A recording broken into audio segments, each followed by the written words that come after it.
हमने देखा कि परमेश्वर के अनुग्रह का दान जो परमेश्वर हर एक व्यक्ति के लिए रखा है, हर एक विश्वास करने वाले के लिए जो उद्धार का दान परमेश्वर की ओर से है, गिफ्ट के तौर पर है, जो इस गिफ्ट को, इस फ्री उद्धार को जो कर्मों से कमाया नहीं जाता, जो अपने प्रयासों से पाया नहीं जा सकता, ये जो पापों की क्षमा और स्वर्गीय अनंत जीवन जो फ्री में है सिर्फ खाली यीशु मसीह पर विश्वास करने से, ये इतना आसान, इतना ये जो सरल है, क्यों इंसान इस उद्धार को नहीं ग्रहण करता।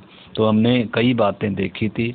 सबसे पहली बात देखी थी कि इंसान स्वार्थी है, अपने स्वार्थों की खोज में है, और वो भी जो शरीर की बातें हैं, जो संसार की बातें हैं, और शरीर और संसार से जुड़ी हुई बातों की खोज में है। इंसान उद्धार की खोज में नहीं है, परमेश्वर की खोज में नहीं है। तो इसलिए इंसान स्वार्थी होने के कारण ये उद्धार जो इतना आसान है, ये उसके लिए क्या बन जाता है, कठिन बन जाता है। भले ही वो यीशु मसीह के पास भी आ जाए, परंतु तो भी अगर वो स्वार्थ नहीं छोड़ेगा, अगर वो भौतिक चीज़ों के लिए, शरीर की और परिवार की और तमाम जो नाशवान वस्तुएं और चीज़ें हैं, अगर उन्हीं की खोज में रहेगा, अगर ये पाप से छुटकारे का लिए या प्राण और आत्मा के उद्धार के लिए अगर ये प्रभु को नहीं पुकारेगा, परमेश्वर की ओर उस आशा से नहीं देखेगा क्रूस की ओर, तो इसका उद्धार नहीं होगा। तो इसलिए हमने समझना है उद्धार इंसान के लिए कठिन क्यों है। पहली बात हमने देखा कि स्वार्थी होने के कारण। दूसरी बात, इंसान क्या है, घमंडी है। किसी को जात का, धर्म का, पैसे का और आदर इज्जत, इन चीज़ों का क्या है, मनुष्यों को घमंड है। तो इसलिए भी इंसान उद्धार जो इतना आसान है, ये आसान सा गिफ्ट क्या नहीं कर पाता, वो स्वीकार नहीं, अपने कर्मों पर भरोसा है, अपनी जात धर्म पर क्या करता है, इंसान गर्व करता है, घमंड करता है, दीन होना नहीं चाहता, अपने आप को परमेश्वर के सन्मुख क्या नहीं करता, नम्र नहीं करता। परंतु जो नम्र करते हैं, जो दीन होते हैं, अपने घमंड को छोड़ते हैं, अपने स्वार्थों को छोड़ते हैं, उनके लिए उद्धार बिल्कुल क्या है, आसान है। बस सिर्फ क्या करना है, मन में विश्वास और अपने मुंह से अंगीकार करना है। इसके लिए कोई भेद की बात कल पर भी नहीं है। बात परमेश्वर का वचन कहता है, आज ही इसी समय उद्धार का क्या है, दिन है। एक डाकू था प्रभु यीशु मसीह के साथ जो क्रूस पर लटकाया गया था, उसने कहा, प्रभु मैं विश्वास करता हूँ, मैं तो अपने गुनाहों में मर रहा हूँ, प्रभु तू निर्दोष है, प्रभु जब तू अपने राज्य में आएगा तो मेरी भी सुधि लेना। प्रभु यीशु ने कहा, आज ही, अभी तू मेरे साथ स्वर्ग लोक में होगा। तो उद्धार के लिए क्या नहीं है, कोई भी क्या नहीं है। मरते मरते भी एक इंसान अगर क्या कर ले, प्रभु पर विश्वास कर ले सच्चे हृदय से, मरते मरते भी क्या पा सकता है, उद्धार पा सकता है। उद्धार के लिए कोई भी कर्म कांड की जरूरत नहीं है, अगले दिन पर भी ये बात आती नहीं है, उसी समय उद्धार है। तो इसलिए हम अगली बात देख रहे थे कि इंसान धनवान है, जो धन के लोभी हैं, जो धन को ही सब कुछ समझते हैं, उनके लिए भी उद्धार पाना क्या है, कठिन है। एक धनवान व्यक्ति आया प्रभु के पास, परंतु वो उदास होकर चला गया, क्योंकि वो अनंत जीवन से बढ़कर धन को प्यार करता था। वो अनंत आत्मा और प्राण से बढ़कर अपनी शरीर से जुड़ी बातों से ज़्यादा प्यार करता था। वो प्रभु से ज़्यादा बढ़कर अपने धन को या नाशवान वस्तुओं को, जो एक दिन मिटने वाली हैं, एक दिन नाश हो जाएंगी, उसको क्या करता था, ज़्यादा प्यार करता था। इसलिए वो भी प्रभु के पास आकर भी उदास होकर चला गया। हमने देखा यहूदा फांसी लेकर मर गया यीशु मसीह के साथ चलकर भी, क्यों, क्योंकि स्वार्थों को नहीं छोड़ा। तो इधर एक धनवान आया, यीशु के पास आया, यीशु को जानकर भी अब वो भी क्या हो गया, उदास होकर चला गया, क्योंकि उसका मन किस में लगा था, धन में लगा था। तो एक जक्कई व्यक्ति का उदाहरण प्रभु यीशु ने कहा। एक जक्कई था, वो भी बहुत धनी था, वो भी चुंगी लेने वालों का सरदार था, बहुत धनी था वो। उसका लुका में हम पढ़ सकते हैं उसके बारे में, लुका 16 अध्याय में उसको हम जक्कई के विषय में लिखा है, और आप उसको क्या कर सकते हैं, पढ़ सकते हैं। लूका 16 में है या 19 में है, मैं 1 मिनट उसका वचन देखता हूँ। 19 अध्याय लूका में। चुंगी लेने वाला जक्कई, ये भी क्या है, एक धनवान था, चुंगी लेने वालों का सरदार था, परंतु इसके अंदर एक मन था प्रभु यीशु मसीह को देखने का, प्रभु यीशु मसीह को सुनने का। बस इतनी इसके अंदर क्या थी, तमन्ना थी।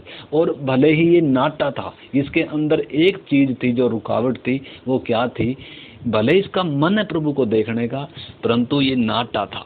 नाटा होने के कारण यीशु के साथ पीछे जो भीड़ चलती थी, तो यीशु को ये देखना तो चाहता था, परंतु नाटा होने के कारण देख नहीं पाता था।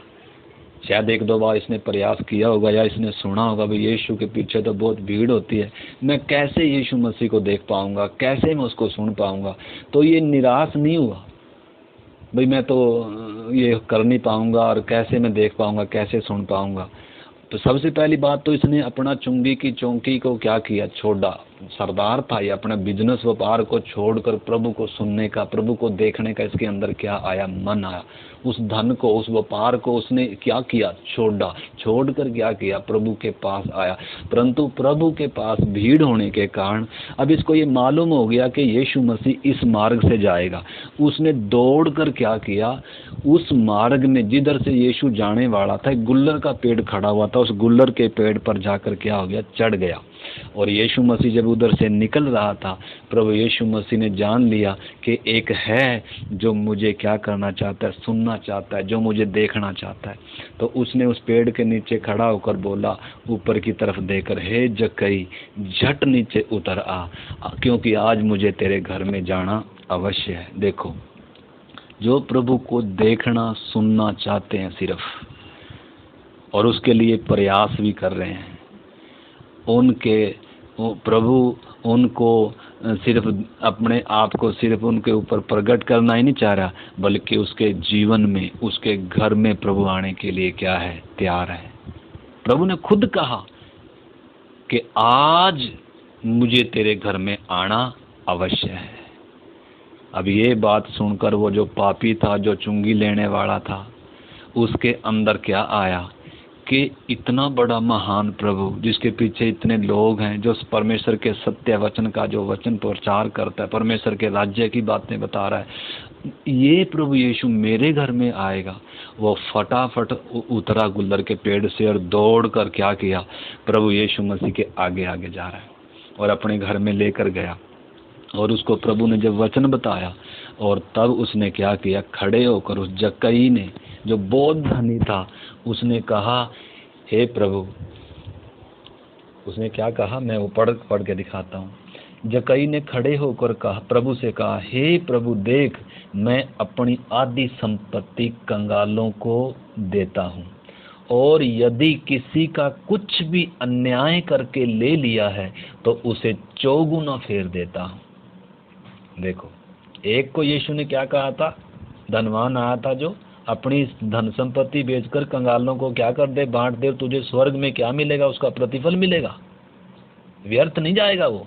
परंतु वो क्या था, धन से प्यार करने वाला व्यक्ति, उसको आत्मा से प्यार नहीं था, उद्धार ज्यादा कीमती नहीं था, अनंत जीवन से बढ़कर उसको धन प्रिय था, जो नाशवान चीजें हैं, शरीर की जो चीजें हैं, प्रभु से बढ़कर उसने उन चीजों को अहमियत दिया, इसलिए वो उदास होकर वापस चला गया बिना उद्धार पाए। परंतु इधर एक जक्कई है, ये भी धनी है, ये खुद, इसको किसी ने नहीं बोला, इसको प्रभु ने नहीं बोला कुछ भी, इसको तो प्रभु ने क्या कहा, आज मैं तेरे घर में आऊंगा। तो इसके अंदर प्रभु का वो जो काम हुआ, प्रभु के प्यार को जब इसने इस तरीके से जब अनुभव किया, तो खड़ा होकर क्या कह रहा है कि आज मैं क्या करता हूँ, अपनी आधी संपत्ति तो कंगालों को दे देता हूँ, और यदि मैंने किसी को अन्याय से ठग कर, बेईमानी से अगर मैंने किसी का लिया है, और उसको मैं 4 गुना फेर देता हूँ। तब यीशु ने कहा, आज इस घर में उद्धार आया है, क्योंकि मनुष्य का पुत्र खोए हुओं को ढूंढने और उनका उद्धार करने के लिए जगत में आया। तो खोए हुओं को प्रभु खुद ढूंढता फिर रहा है, जक्कई जैसों को खुद ढूंढ कर प्रभु जा रहा है। हमने समझना है, तो इधर जो मेन विषय है, जक्कई ने अपनी धन दौलत, अपनी संपत्ति क्या कर रहा है, वो खुद क्या कर रहा है, जो दोनों हाथों से आज तक कमाया, जो लूटा था, अब उसको क्या कर रहा है। जिसके जीवन में प्रभु आएगा, जिसको आत्मा के उद्धार की गंभीरता मालूम होगी, जिसको अनंत जीवन की बातें, परमेश्वर के राज्य की बातें, परमेश्वर की बातें जिसको कीमती होंगी, उसके लिए धन कोई रुकावट नहीं है। धन उन्हीं के लिए रुकावट है जो उद्धार को कीमती नहीं समझते हैं। इधर जक्कई के जीवन में क्या हुआ, इतना बड़ा काम हुआ कि मुझ पापी के घर में यीशु मसीह आया, मुझे इतना प्यार किया। जबकि लोग क्या कह रहे हैं, उसको पापी बोलकर क्या कह रहे हैं, भले ही लोग कुछ भी बोलते हो, परंतु प्रभु यीशु के उस प्यार को जब उसने देखा तो उसने क्या किया, अपनी संपत्ति को क्या, हालांकि आप देख सकते हैं उसी दिन थोड़ा उसने ये काम किया, परंतु उसी समय प्रभु क्या कह रहा है, आज इस घर में उद्धार आया। जबकि कहते ही उसने चौगुना नहीं फेर दिया किसी को, उसी समय उसने प्रभु के खड़े खड़े होते समय उसने उसी समय क्या नहीं कर दिया, किसी कंगालों को अपनी संपत्ति नहीं दी, परंतु अंदर क्या आया कि मन आया उसने अभी तक अपनी संपत्ति कंगालों को दी नहीं है, अभी तक उसने 4 गुना किसी को फेरा नहीं है जिसका अन्याय से लिया भी होगा, अभी तक कुछ नहीं किया उसने, परंतु उसके मन में क्या आया। प्रभु मनों का ज्ञानी है, प्रभु मन में देखता है कि इंसान के मन में क्या बसा हुआ है, धन बसा हुआ है या स्वार्थ है या घमंड है। इधर जक्कई ने उसी समय क्या पाया, उद्धार पाया उसी समय। पर उसने ये नहीं कहा, और प्रभु ने भी ये नहीं कहा भी पहले जाकर क्या कर दे, सारा कुछ बेच दे या सारा कुछ कंगालों को दे दे, या जिसका लिया है उसका जाके पहले दे के और फिर मैं तुझे क्या दूंगा, उद्धार दूंगा, तुझे अनंत जीवन दूंगा। ऐसा नहीं कहा प्रभु ने। जब उसने बोल दिया प्रभु मैं करूंगा, प्रभु ने कहा बेटा आज ही इस घर में क्या आया है, उद्धार। तो उद्धार इतना आसान है, उद्धार पाने वालों के लिए उद्धार इतना सरल है, परंतु जिन्होंने उद्धार नहीं पाने वाले कौन है, जो धन को ज्यादा प्रिय समझते हैं, जो दुनिया का आदर इज्जत सम्मान को ज्यादा प्रिय समझते हैं, जो भौतिक चीजों को, संसार की वस्तुओं को, संसार के प्यार को, या स्वार्थी, जो भौतिक चीजों से जो ज्यादा लगाव है, जो स्वार्थी हैं, निजी स्वार्थ से भरे हुए लोग हैं, उनके लिए ये ही उद्धार क्या बन गया, बहुत मुश्किल बन गया। ठीक है, तो हम वो चीज देख रहे थे, उद्धार कितना जो आसान था वो इंसान के लिए क्या हो गया, मुश्किल। और फिर हमने देखा था कि इंसान क्या करता है, पाप छोड़ना नहीं चाहता। हमने यूहन्ना में पढ़ा था, यूहन्ना 3:18-19 हमने पढ़ा था, उसमें हम पढ़ रहे थे, लिखा है और जो उस पर विश्वास करता है उस पर दंड की आज्ञा नहीं होती, परंतु जो उस पर विश्वास नहीं करता वह दोषी ठहर चुका है, इसलिए कि उसने परमेश्वर के इकलौते पुत्र के नाम पर विश्वास नहीं किया। और दंड की आज्ञा का कारण यह है कि ज्योति जगत में आई और मनुष्यों ने अंधकार को ज्योति से अधिक प्रिय जाना, क्योंकि उनके काम बुरे थे। तो जो अपने बुरे कामों को छोड़ना नहीं चाहता है, जो अंधकार को और पाप को प्रिय जानते हैं, उनके लिए भी क्या है, उद्धार बहुत कठिन है और उनके ऊपर दंड की आज्ञा हो चुकी है। दंड की आज्ञा हो चुकी है। एक दिन उनका पाप का घड़ा भर जाएगा और परमेश्वर हरेक व्यक्ति का क्या करेगा, न्याय करेगा। पाप की मजदूरी मौत है और ये मौत क्या है, अनंत काल का दंड है जो इंसान अनंत काल के लिए भोगेगा। हमने कल देखा था एक धनवान व्यक्ति और एक लाजर गरीब व्यक्ति था। धनी व्यक्ति जो सुख विलास से रहता था, जो स्वयं केंद्रित व्यक्ति था, जो किसी की भलाई करने के लिए भी, किसी की मदद करने के लिए भी क्या नहीं था, इतना कुछ धन होने के कारण भी उसको, उसके अंदर मन नहीं था कि किसी गरीब के लिए भी क्या हो, उसके अंदर कोई प्यार हो, किसी के लिए उसको देने का क्या नहीं था। और एक दिन वो मरा और उसने अपने आप को किधर पाया, उस तड़पने वाली ज्वाला में तड़प रहा था और वो पुकार रहा है, हे मैं उस घटना को एक बार और थोड़ा सा मैं दोहराना चाहता हूँ। लूका 16 अध्याय में तो जब उसने, हम पढ़ेंगे 24 वचन 16 का, तब उसने पुकार कर कहा, हे पिता अब्राहम, मुझ पर दया करके लाजर को भेज दे, ताकि वह अपनी उंगली का सिरा पानी में भिगोकर मेरी जीभ को ठंडी करे, क्योंकि मैं इस ज्वाला में तड़प रहा हूँ। देखो ज्वाला में क्या कर रहा है। एक इंसान मरने के बाद इंसान सोचता है कि जीते जी सोचता है कि मरने के बाद किसने देखा है, या मरने के बाद के जीवन के बारे में इंसान क्या नहीं करता है, सोचता नहीं, क्योंकि आंखों पर चर्बी चढ़ी हुई है, आदर की, इज्जत की, स्वार्थों की, धन की, दौलत की, संसार की बातों की, जिसकी चर्बी चढ़ी हुई है। इसको मालूम नहीं है मौत तेरे पीछे खड़ी है, एक दिन तू मरेगा, और अगर तेरा उद्धार नहीं हुआ, अगर तेरा पापों से छुटकारा नहीं हुआ, अगर तेरा परमेश्वर से मेल नहीं हुआ, तो तेरे अनंत जीवन कहाँ होगा। सिर्फ शरीर जो मिट्टी का है ये मिट्टी में मिलेगा, हमारी आत्मा और प्राण है हमारा असली व्यक्तित्व, जिसमें बुद्धि, जिसमें भावना, जिसमें इच्छा शक्ति है, जो ठंडे गर्म को अनुभव करता है, जो दुख को, पीड़ा को अनुभव करता है, वो शरीर नहीं है, वो हमारा प्राण और आत्मा है। और वो न्याय उसका होगा, दंड उसको मिलेगा, शरीर को नहीं मिलेगा। शरीर तो मिट्टी है, मिट्टी में मिल गया। शरीर के धोने से उद्धार नहीं है, उद्धार हमारी आत्मा और प्राण का होना है। उद्धार आत्मा और प्राण का होना है, क्योंकि सजा किसको मिलेगी, हमारी आत्मा और प्राण को, अगर पाप से छुटकारा नहीं हुआ, अगर परमेश्वर से मेल नहीं हुआ। तो इस धनी व्यक्ति जब ये मरा तो ये किधर तड़प रहा है, ज्वाला में तड़प रहा है, और उधर से फिर पुकार रहा है ये, उधर उधर इसको ये वो व्यक्ति भी दिखाई दे रहा है जो इसको क्या कर रहा था, जो इसकी ड्यूटी पे रहता था, जिसकी कभी इसने मदद भी नहीं करी, जिसका कभी इसने भला भी नहीं चाहा। और वो व्यक्ति जो गरीबी में होकर भी परमेश्वर के प्रति धन्यवादित था बेचारा, वो किधर है, वो उसको वो देख रहा है, वो आराम की जगह में आराम कर रहा है। तो ये क्या कह रहा है अब्राहम को, अब्राहम की गोद बोलते थे फिर तोज की, जहाँ मरने के बाद जैसे एक व्यक्ति विश्राम में चला जाता है, तो उस विश्राम की जगह को बोलते थे अब्राहम की गोद, या फिरदौज जगह बोलते थे उसको, आज भी बोलते हैं फिरदौज। तो एक व्यक्ति जो धर्मी व्यक्ति मरता है, पापों की से जिसने छुटकारा पाया, जिसने जो परमेश्वर पर विश्वास करके मरता है, वो व्यक्ति आज भी विश्राम की जगह में जाता है। जब तक यीशु बादलों पर नहीं आएगा, वो आदमी विश्राम में, एक नींद में है, एक दिन उठेगा।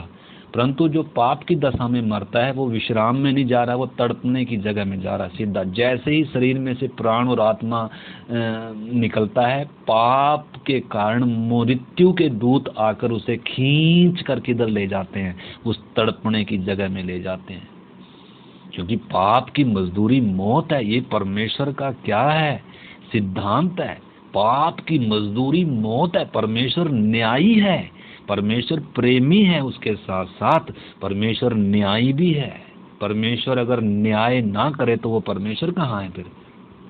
परमेश्वर न्यायी है, और परमेश्वर के न्याय में अनंत काल की मृत्यु, नरक की आग है। तो इस धनवान ने जब आंख उठाई, किधर तड़प रहा है, ये ज्वाला में तड़प रहा है। और तब ये क्या कर रहा है, ये अब्राहम को पुकार रहा है कि लाजर को भेज दे ताकि मेरी जीव को क्या करे। ये इतना इसको मालूम हो गया, मैं अब इसमें से निकल नहीं सकता, जहां मैं आ गया हूं इधर से मैं निकल नहीं सकता, इधर मुझे क्या किया जाए, मेरी जीव को कोई ठंडी करे। परंतु आगे से क्या जवाब आया, आगे से जवाब आया, परंतु अब्राहम ने कहा, हे पुत्र, स्मरण कर कि तू अपने जीवन में अच्छी वस्तुएं ले चुका है। अगर इसी जीवन में अच्छी वस्तुएं, संसार की, शरीर की, संसार की बातों में ही, अगर इन्हीं अच्छी वस्तुओं में, इन नाशवान वस्तुओं में अगर आप दिन बिता रहे हो, सुख विलास से, संसार की आदर इज्जत, इन्हीं के लिए जी रहे हो, तो आपके लिए खतरा है बहुत बड़ा।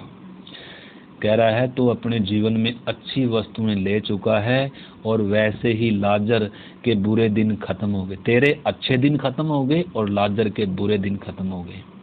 परंतु अब लाजर तो शांति पा रहा है और तू क्या कर रहा है? तड़प रहा है। मरने के बाद बहुतों का तो अनंत काल का आनंद आरंभ हो जाएगा और बहुतों का अनंत दंड आरंभ हो जाएगा। आप मेरे भाई बहनों, अगर आज आपका श्वास निकल गया, जबकि कोरोना में देख लो, हम देश में हर रोज सैकड़ों लोग मर रहे हैं, देश दुनिया में लाखों लोग कोरोना की बीमारी से चले गए, और आपको मालूम है जैसे ही इंसान मरता है, अगर इसने पापों से छुटकारा पाया है तो विश्राम में अनंत जीवन में प्रवेश कर रहा है, हमेशा का जीवन। अगर इसका उद्धार नहीं हुआ, यीशु मसीह के द्वारा अगर इसने मुक्ति नहीं पाई है, तो ये अनंत दंड भोगने के स्थान पर जा रहा है। आपने समझना है।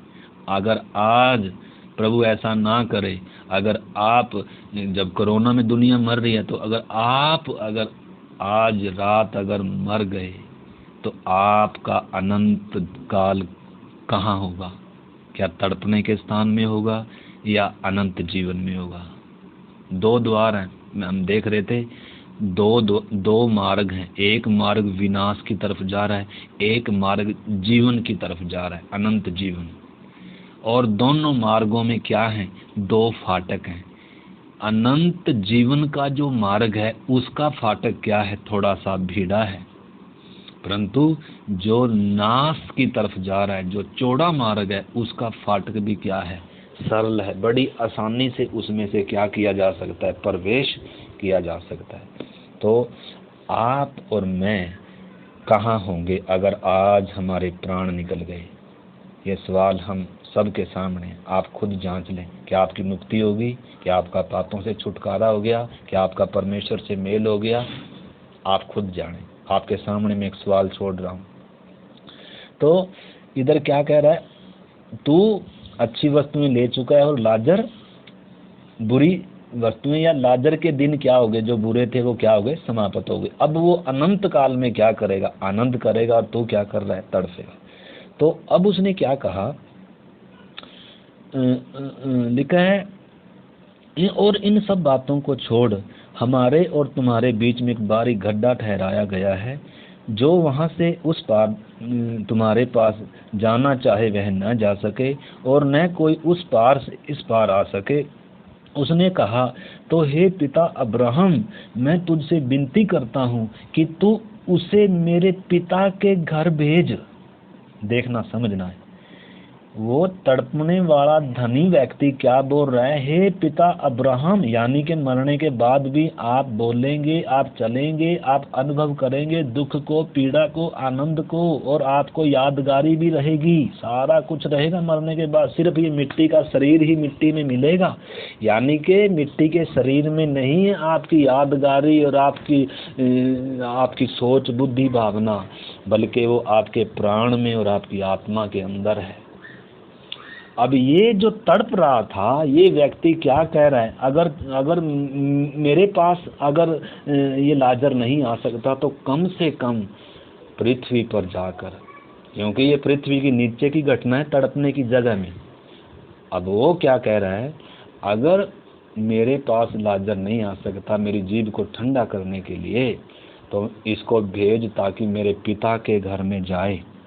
लिखा है, मेरे पिता के घर में भेज, क्योंकि मेरे 5 भाई हैं।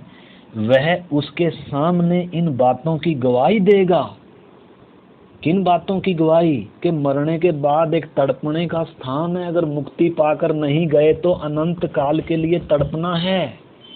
तो इसलिए वो व्यक्ति क्या बोल रहा है? इन घटनाओं को जाकर कोई अगर मेरे घर में, मेरे परिवार में, मेरे भाइयों को बताएगा कि मरने के बाद इंसान का क्या होगा अगर मुक्ति नहीं पाई, तो इसलिए घर में जाकर बता दें, ताकि वो क्या कर लें? विश्वास कर लें, और ताकि मरने से पहले क्या पालें? मुक्ति पालें, उद्धार पालें। परंतु इधर हमने समझना आगे से क्या आवाज आ रही है। पहले एक बार और मैं पढ़ता हूँ वो क्या कह रहा है। क्योंकि मेरे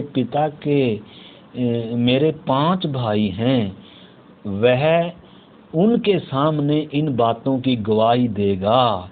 ऐसा न हो कि वे भी इस पीड़ा की जगह में आएं। अब्राहम ने कहा, उनके पास ये परमेश्वर की व्यवस्था, भविष्यद्वक्ताओं की ये पुस्तक, ये पवित्र शास्त्र बाइबल है। उस समय तक यीशु मसीह ये घटना बता रहा है। उस समय तक यीशु क्रूस पे नहीं मरा। उस समय तक यीशु मसीह ही जगत का उद्धार करता है करके ये अभी तक क्या नहीं है। उस समय पुराने नियम की घटना है। इतिहास हमने समझना है। दो नियम है, एक तो पुराना नियम है, यीशु मसीह से पहले उद्धार कैसे होता था, और यीशु मसीह के बाद, यीशु मसीह के समय से उद्धार कैसे होता है। पहले उद्धार कैसे होता था? पहले जो परमेश्वर ने पवित्र शास्त्र दिया था, जो व्यवस्था दिया था, जो व्यवस्था पर विश्वास के साथ चलता था, उसका क्या होता था? जो धर्मी जीवन जीता था, परमेश्वर पर विश्वास रखे, उस आधार पर उसका उद्धार होता था। वो पाप से, वो उससे, मौत से, नाश होने से क्या हो जाता था? बच जाता था। तो प्रभु उधर से आवाज आ रही है उसको, धनी को जो तड़प रहा था, कि तेरे पास, के उनके पास क्या है, तेरे परिवार के, तेरे घराने के पास क्या है? वो पवित्र वचन है, परमेश्वर की व्यवस्था है, भविष्यद्वक्ताओं की पुस्तकें हैं। उनको वो सुने, उनको सुने और परमेश्वर को जाने, परमेश्वर की इच्छा को जाने, और क्या कर लें? बच जाएं। उसने कहा, नहीं है पिता अब्राहम, पर यदि कोई मरे हुओं में से उनके पास, मरे हुओं में से जी उठकर उनके पास जाए, तो वो क्या कर लेंगे? मन फिरा लेंगे। क्या कह रहा है? कह रहा है उस पर तो वो विश्वास नहीं करते, परंतु अगर कोई मरे हुओं में से जी उठकर सच्ची घटना जाकर आंखों देखी उनको बताएगा ना, तब वो क्या करेंगे? मन फिराएंगे। परंतु आगे से क्या बताया जा रहा है उसको? उसने कहा, जब वे पवित्र शास्त्र पर, भविष्यद्वक्ताओं की पुस्तकों पर, परमेश्वर के उस वचन पर अगर वो विश्वास नहीं करते, अगर तो मरे हुओं में से अगर कोई जी भी उठेगा तो उस पर कैसे विश्वास करेंगे? तो इधर हम देखते हैं, उस समय तक परमेश्वर के पवित्र शास्त्र पर विश्वास करने वालों को उद्धार मिलता था। यीशु मसीह जब तक क्रूस पर बलिदान नहीं हुआ था, परंतु उधर से क्या आवाज उसको आ रही है कि उनके पास क्या है? वो पवित्र शास्त्र है, उस पर विश्वास करें, परमेश्वर को जानें, और विश्वास से धर्मी जीवन जीकर क्या कर सकते हैं? इस दंड से बच सकते हैं। उस समय ये तरीका था, परंतु अब यीशु मसीह संपूर्ण मानव जाति के लिए क्रूस पर बलिदान हो गया, और वो तीसरे दिन मरे हुओं में से जी भी उठा है। और आज तो भी दुनिया क्या नहीं कर रही है? विश्वास। मरे हुओं में से जी उठा तो भी दुनिया क्या नहीं कर रही है? विश्वास नहीं कर रही है। उस समय तक तो कोई मरे हुओं में से जी नहीं उठा था। उस समय तक तो सिर्फ इस पवित्र शास्त्र पर विश्वास करना था, परमेश्वर के भय में एक धर्मी जीवन जीना था, जैसे परमेश्वर ने व्यवस्था दिया था। परंतु अब तो समस्त मानव जाति में इस चीज का, इस बात का, इस तेजों में सुसमाचार का ऐलान किया जाता है कि यीशु मसीह पापियों के लिए मरा और तीसरे दिन मरे हुओं में से जी उठा है। तो भी लोग इस बात पर क्या नहीं करते हैं? विश्वास नहीं करते हैं। अगर विश्वास नहीं करते हैं तो कहाँ जाएंगे? तड़पने के स्थान में जाएंगे। अगर आज मौत आ गई, आप कहाँ जाएंगे?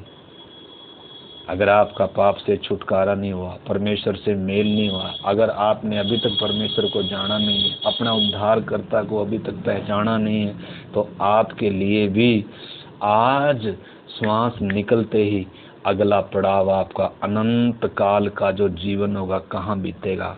वो है तड़पने का स्थान। इसलिए मेरे प्यारे भाई बहनों, परमेश्वर नहीं चाहता कोई भी नाश हो। इसलिए परमेश्वर ने जगत से ऐसा प्रेम रखा कि उसने अपना इकलौता पुत्र सारे जगत के लिए दे दिया, ताकि जो कोई उस पर विश्वास करे वो नाश ना हो, परंतु अनंत जीवन पाए। तो हम इन बातों को क्या कर सकते हैं? समझ सकते हैं। विश्वास करने वाले के लिए यह सुसमाचार क्या है? परमेश्वर की सामर्थ है। हम कल भी देख रहे थे। यीशु मसीह ने जब मुर्दों में से जी उठा, मैं एक बात वो पढ़कर आपको आगे लेकर चलूँगा। मत्ती की अंजील में 28 अध्याय में जब हम पढ़ते हैं प्रभु यीशु मसीह क्या कह रहा है, मुर्दों में से जी उठने के बाद प्रभु यीशु मसीह क्या कह रहा है। यीशु ने उनके पास आकर कहा, स्वर्ग और पृथ्वी का सारा अधिकार मुझे दिया गया है, इसलिए तुम जाओ, सब जातियों के लोगों को चेला बनाओ और उन्हें पिता, पुत्र और पवित्र आत्मा के नाम से बपतिस्मा दो, और देखो और उन्हें सब बातें जो मैंने तुम्हें आज्ञा दी हैं मानना सिखाओ, और मैं जगत के अंत तक सदैव तुम्हारे क्या हूँ, साथ हूँ। तो इसलिए जो कोई भी सुसमाचार पर विश्वास करता है, यीशु मसीह के बलिदान पर विश्वास करता है, वो क्या किया जाएगा, बचाया जाएगा, वो नाश होने से बच जाएगा, वो अनंत जीवन पाएगा।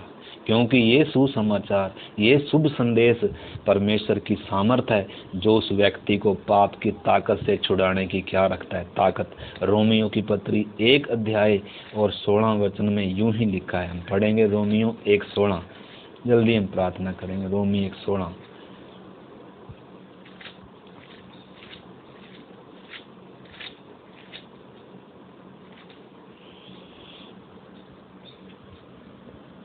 क्योंकि मैं सुसमाचार से नहीं लज्जाता, इसलिए कि वह हर एक विश्वास करने वाले के लिए, पहले तो यहूदी और फिर अन्य जाति, कोई भी किसी भी जाति समाज का हो, उद्धार के निमित्त परमेश्वर की क्या है, सामर्थ है। एक बार और पढ़ता हूँ। क्योंकि यह शुभ संदेश, ये सुसमाचार, इससे मैं नहीं लजाता दुनिया को बताने से, क्योंकि इसलिए कि यह हर एक विश्वास करने वाले के लिए, पहले तो यहूदी हो या यूनानी हो, सब के लिए उद्धार पाने के निमित्त ये परमेश्वर की क्या है, सामर्थ है। क्योंकि उसमें परमेश्वर की धार्मिकता विश्वास से और विश्वास के लिए प्रकट होती है, जैसा कि लिखा है, विश्वास से मेरा धर्मी जन जीवित रहेगा। पहला कुरिन्थियों हमने कल भी पढ़ा था, एक बार और मैं पढ़कर जाऊंगा आगे। पहला कुरिन्थियों 1 अध्याय का 18 वचन क्या कहता है, लिखा है, क्रूस की कथा या ये शुभ संदेश, क्रूस की कथा नाश होने वालों के लिए ही सिर्फ क्या है, मूर्खता है। जो नाश होने वाले हैं उनके लिए ही मूर्खता लगता है, वो ही विश्वास नहीं करते इस पे। तो ये सबूत है कि वो नाश होंगे। जो आज इस क्रूस की कथा पर, जो यीशु मसीह के शुभ संदेश पर विश्वास नहीं करते, स्वीकार नहीं करते, उद्धार नहीं पाते, पापों से छुटकारा नहीं पाते, वो क्या होंगे, वो नाश होंगे। परंतु हम उद्धार पाने वालों के लिए, जो उद्धार पाने वाले हैं, उनके लिए ये शुभ संदेश क्या है, ये क्रूस की कथा क्या है, ये परमेश्वर की ताकत है, ये परमेश्वर की सामर्थ है। एक व्यक्ति को पाप के बंधनों से छुड़ाने के लिए, एक व्यक्ति को अंधकार के जीवन से, शैतान की गुलामी से छुड़ाने के लिए, बुरी आदतों से छुड़ाने के लिए, ये क्या है, ये परमेश्वर की सामर्थ है। तो इसलिए पौलुस कहता है 21 से, क्योंकि जब हम कल भी पढ़ रहे थे, यहूदी तो चिन्ह चाहते हैं और यूनानी ज्ञान की खोज में है, अन्य जाति ज्ञान की खोज में, गुरुओं का ज्ञान, इस चीज का ज्ञान, उसका ज्ञान, इसका ज्ञान। ज्ञान घमंड उत्पन्न करता है, ज्ञान से मुक्ति नहीं है। ज्ञानी मैं भी था, मैंने भी ज्ञान लिया था, परंतु उस ज्ञान ने मेरा उद्धार नहीं किया। कोई मुझ पापी के लिए मरा है, जब मैंने उस पर क्या किया, विश्वास किया, तब मेरा उद्धार हुआ। गुरु से उद्धार नहीं हो सकता। गुरु बेचारे अपनी मौत मरे, अच्छी शिक्षा देते हैं, हम सबका आदर करते हैं, वो अच्छी शिक्षा देते हैं, पाप से दारू छुड़ा देते हैं, बीड़ी छुड़ा देते हैं, अच्छी बात है, परंतु पाप से नहीं छुड़ा सकते, अनंत जीवन नहीं दे सकते, मौत से नहीं छुड़ा सकते, नाश होने से नहीं बचा सकते। वो खुद भी बेचारे क्या हो रहे हैं, वो नाश हो रहे हैं, मरने के बाद उनका भी क्या हो रहा है, न्याय हो रहा है। तो इधर पौलुस कहता है 22 वचन में, यहूदी तो चिन्ह चाहते हैं और यूनानी ज्ञान की खोज में हैं, परंतु हम तो उस क्रूस पर चढ़ाए मसीह यीशु का प्रचार करते हैं, जो यहूदियों के लिए तो ठोकर का कारण है और अन्य जातियों के लिए जो मूर्खता है, परंतु जो बुलाए हुए हैं, जो उद्धार पाने वाले हैं, क्या यहूदी हो क्या यूनानी हो, उनके लिए मसीह परमेश्वर की सामर्थ है और परमेश्वर का ज्ञान है। मसीह क्या है? परमेश्वर का ज्ञान और परमेश्वर की क्या है? सामर्थ है। मसीह मुर्दों को जिलाने वाला प्रभु है। न केवल उसने शरीर में मुर्दों को जिंदा किया, एक आदमी जो पाप में आत्मा में मरा हुआ है, मुर्दा है, उसके अंदर भी उसको जिलाने की ताकत है। इसलिए आकाश के नीचे पृथ्वी के ऊपर मनुष्यों के बीच में एक ही नाम है जो उद्धार के लिए दिया गया है, और कोई नाम नहीं है। इसलिए प्रभु यीशु मसीह के द्वारा ही क्या है? उद्धार है। तो हर एक बंधन से छुड़ाने की सामर्थ्य यीशु में है। मैं एक आयत पढ़कर पुराने नियम में यीशु मसीह के आने से 750 साल पहले यशाया नबी ने भविष्यवाणी करी थी। यीशु मसीह पवित्र आत्मा की प्रेरणा से वो क्या करते थे? भविष्यवाणी करते थे। पहले मैं 7 अध्याय का 14 वचन पढ़ूंगा और प्रार्थना करेंगे। फिर हम 7 अध्याय पुराने नियम में से यशाया भविष्यद्वक्ता 7 अध्याय का 14 वचन में लिखा है, इस कारण प्रभु आप ही तुम्हें एक चिन्ह देगा। देखो, एक कुंवारी गर्भवती होगी और पुत्र जनेगी और उसका नाम इमानुएल रखा जाएगा। इमानुएल का अर्थ है परमेश्वर हमारे साथ। तो एक चिन्ह दिया गया था समस्त मानव जाति को कि एक पवित्र कुंवारी गर्भवती होगी। ये चिन्ह था दुनिया के लिए। परंतु यीशु मसीह आया, कुंवारी के द्वारा आया, और दुनिया ने उसे क्या नहीं किया। इज़राइल ने भी, यहूदी समाज में आया, उन्होंने भी क्या नहीं किया। जिनको इतने सालों से प्रभु बताता आ रहा था, उन्होंने भी क्या नहीं किया। यीशु को क्यों नहीं पहचाना? क्योंकि इंसान अपने धर्म कर्म के कामों से धर्मी होना चाहता है, व्यवस्था के कामों से धर्मी ठहरना चाहता है, और अपने घमंड को छोड़ना नहीं चाहता, नम्र और दीन नहीं होना चाहता, अपने आप को पापी हूँ कर स्वीकार करना नहीं चाहता, अपने स्वार्थों को छोड़ना नहीं चाहता। इसलिए प्रभु यीशु उनके मध्य में आया, तो भी उन्होंने उसको क्या नहीं किया? स्वीकार नहीं किया, और उन्होंने उसको त्याग दिया। इसलिए उद्धार उनके लिए क्या हो गया? कठिन हो गया। तो क्या आपके लिए तो कठिन ना हो जाए? एक और मैं 9 अध्याय में से एक वचन पढ़ता हूँ। 9 अध्याय में से 9 में से उस यीशु मसीह के बारे में 700 साल पहले उसके आने से भविष्यवाणी हो रही थी। क्या हो रही थी? जो लोग अंधियारे में चल रहे थे उन्होंने बड़ा उजियाला देखा, और जो लोग घोर अंधकार से भरे हुए मृत्यु के देश में रहते थे उन पर ज्योति चमकी। ये यीशु मसीह के बारे में। जो लोग अंधकार में चल रहे थे, जो लोग मृत्यु के देश में या मृत्यु के वश में पड़े हुए थे, उनके ऊपर परमेश्वर की ज्योति प्रकट हुई, उनके ऊपर उद्धारकर्ता प्रकट हुआ। स्वर्ग से परमेश्वर का इकलौता पुत्र, सारे जगत के लिए सच्ची ज्योति, जो कहता है मार्ग सच्चाई और जीवन मैं हूँ, जो मेरे पास आएगा वो कभी अंधकार में नहीं चलेगा। उसने कहा जो मुझ पर विश्वास करता है, यदि वो मर भी गया तो भी वो क्या हो जाएगा? सदा जिएगा, और वो मृत्यु के पार हो जाएगा। तो हमने समझना है इस यीशु के विषय में 6 वचन में लिखा है, इसका 9 का 6 में लिखा है, क्योंकि हमारे लिए एक बालक उत्पन्न हुआ है, हमें एक पुत्र दिया गया है, और प्रभुता उसके कांधे पर होगी, और उसका नाम क्या होगा? अद्भुत युक्ति करने वाला, पराक्रमी परमेश्वर, अनंत काल का पिता और शांति का राजकुमार रखा जाएगा। उसकी प्रभुता सदा बढ़ती रहेगी और उसकी शांति का कभी अंत नहीं होगा। इसलिए वह उसको आपने समझना। दुनिया ने सोचा यीशु को क्रूस पर चढ़ाकर और खत्म कर दें, क्योंकि ये क्या कह रहा था? मार्ग सच्चाई और जीवन मैं हूँ। ये चीज़ दुनिया सुनने के लिए तैयार नहीं है। दुनिया कह रही है भाई जिस मार्ग पे मैं चल रहा हूँ वो भी सही है, जिसको मैं मान रहा हूँ वो भी सही है, परंतु यीशु क्या कह रहा है? मार्ग, सच्चाई और जीवन मैं ही हूँ। इसीलिए तो यहूदियों ने उसे क्रूस पर चढ़ाया। कह रहा तू अपने आप को परमेश्वर के तुल्य ठहराता है, तू भी तो हमारी तरह इंसान है देखने में, तू परमेश्वर कैसे हो सकता है? तू अपने आप को परमेश्वर का पुत्र कैसे कहता है? तो उन्होंने भी क्या खाई? ठोकर खाई। उन्होंने भी क्या खाई? ठोकर खाई। परंतु भले ही यीशु को क्रूस पर ठोंक दिया, कब्र में बंद कर दिया, अगर वो इंसान होता हमारी तरह वो भी, तो फिर तो कहानी खत्म हो गई थी। अगर वो एक गुरु होता, अगर वो एक कोई क्या होता, साधारण इंसान होता, फिर तो कहानी खत्म होगी। परंतु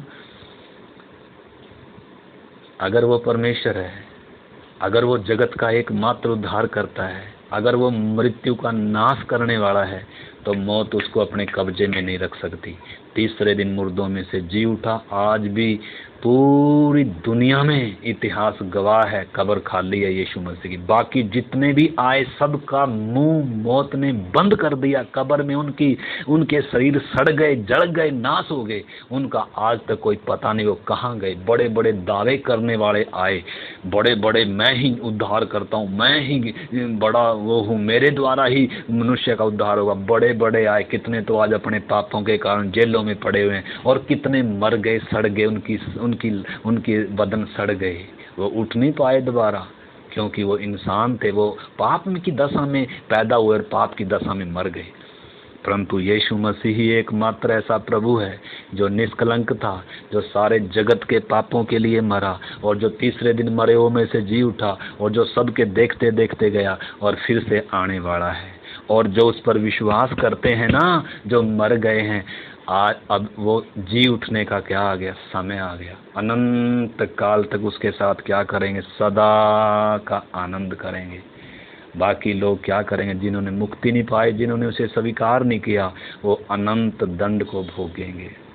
इसलिए मेरे प्यारे भाई बहनों, आज उद्धार का दिन है। इससे पहले कि दरवाज़ा बंद हो जाए, अनुग्रह का समय खत्म हो जाए या आपकी मौत आ जाए, आज उद्धार का दिन है। इस सुसमाचार पर विश्वास करें, आज ही आपके उद्धार का दिन होगा। उद्धार पाना बहुत आसान है, आप विश्वास करें। इस वचन को दोबारा पढ़ें प्रार्थनाओं के साथ। प्रभु आपको आशीष दे। प्रभु धन्यवाद आज के वचन के लिए। हर एक सुनने वाले के जीवन में पवित्र आत्मा प्रभु आपका वचन गहरा काम करे, सारे बंधन टूट जाएं और तमाम शैतान की युक्तियां उनके मनो जीवनों से हट जाएं।